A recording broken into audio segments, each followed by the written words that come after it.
آپ علیہ الصلوۃ والسلام فرماتے ہیں کہ تم میں سب سے اچھا شخص اور بہتر شخص وہ ہے جو اپنے گھر والوں کے لیے اچھا ہو۔ انا خیرکم لاہلی، میں اپنے گھر والوں کے لیے تم سب سے بہتر ہوں۔ اس لیے اگر کسی شخص کے بارے میں پوچھنا ہو نا تو اس کے دوستوں سے مت پوچھو، کاروبار میں اس کو مت دیکھو، دنیا کے معاملات میں اس کو مت دیکھو، بلکہ کسی طریقے سے اس کی بیوی سے پوچھو کہ اس کی زندگی کیسی ہے، آپ کا شوہر کیسا ہے۔ اگر بیوی کہے کہ اس کی معاشرت اچھی ہے تو یاد رکھیں وہ اچھے انسان ہے، اس کے اخلاق اچھے ہیں۔ ایک حدیث میں آتا ہے ایک عورت نبی علیہ السلام کی خدمت میں حاضر ہوئی اور عرض کیا، اللہ کے رسول، میرا شوہر چھوٹی چھوٹی باتوں پر مجھے غصہ بھی کرتا ہے، مجھے مارتا بھی ہے۔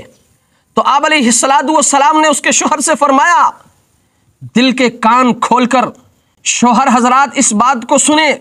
آپ علیہ الصلوۃ والسلام نے اس کے شوہر سے فرمایا کہ تمہارا چہرہ سیاہ ہو کہ تم اپنی بیوی کو باندی کی طرح مارتے بھی ہو، پھر اس سے بوس و کنار بھی کرتے ہو، تمہیں شرم نہیں آتا، تمہیں حیا نہیں آتی؟ یعنی ایک وقت میں تم اپنے بیوی کو اتنے قریب کرتے ہو کہ آپ اس سے بوس و کنار کرتے ہو، اور دوسرے وقت میں آپ اسے باندی کی طرح مارتے ہو۔ یہ انسانیت نہیں ہے میرے بھائیوں۔ یہ حدیث مجھے اور آپ کو یہ پیغام دے رہا ہے کہ بیوی یہ گھر کی نوکرانی نہیں ہے بلکہ یہ شریک حیات ہے۔ اس لیے میں آپ سے گزارش کروں گا کہ آپ نے چھوٹی چھوٹی باتوں پر بیوی کو غصہ نہیں کرنا، اس کو مارنا نہیں ہے، بلکہ آپ نے معاف کرنا ہے۔ اور میں اپنی بیٹیوں سے بھی، اپنی بہنوں سے بھی، اپنی ماؤں سے بھی میں گزارش کروں گا کہ آپ اپنی زبان پر کنٹرول رکھیں، آپ اپنی زبان کو قابو میں رکھیں، اور یاد رکھیں بد زبان عورت شوہر کو قبر تک پہنچانے کے لیے گھوڑے کی ڈاک کا کام کرتی ہے۔ اور یاد رکھیں جس شخص کی بیوی بد زبان ہو، تیز زبان ہو، اس شوہر کی زندگی میں کبھی سکون نہیں آتا، وہ ساری زندگی پریشان رہتا ہے، ساری زندگی وہ تکلیف میں رہتا ہے۔ اس لیے میں اپنی بہنوں سے، اپنی بیٹیوں سے میں گزارش کروں گا کہ اگر خوبصورت زندگی گزارنا چاہتی ہو، اگر آپ چاہتی ہو کہ آپ کے بچوں کا مستقبل بن جائے، آپ کا گھر بس جائے، آپ کی زندگی خوبصورت ہو، تو آپ اپنی زبان کو کنٹرول میں رکھیں، آپ صبر کریں، آپ برداشت کریں۔ مجھے اللہ کی ذات سے امید ہے اللہ تبارک و تعالیٰ ایسی خوبصورت زندگی آپ کو عطا فرمائیں گے کہ آپ سوچ بھی نہیں سکتی، لیکن شرط یہ ہے کہ آپ اپنی زبان کو کنٹرول میں رکھیں۔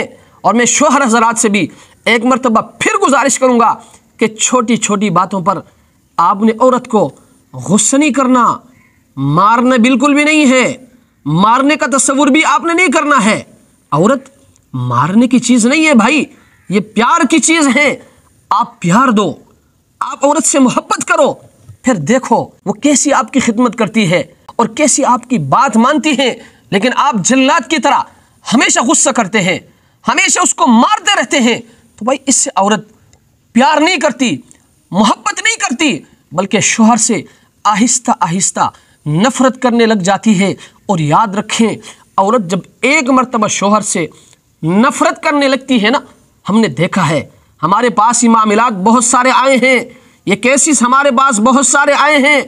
ایک مرتبہ اگر عورت شوہر سے نفرت کرنے لگ جائے نا، پھر اس کو کوئی نہیں سمجھا سکتا، پھر آپ کے قریب اس کو کوئی نہیں کر سکتا، آپ کی زندگی بھی خراب ہو جائے گی، آپ کے بچوں کا زندگی بھی خراب ہو جائے گا، اور اس عورت کی زندگی بھی خراب ہو جائے گی آپ کی وجہ سے۔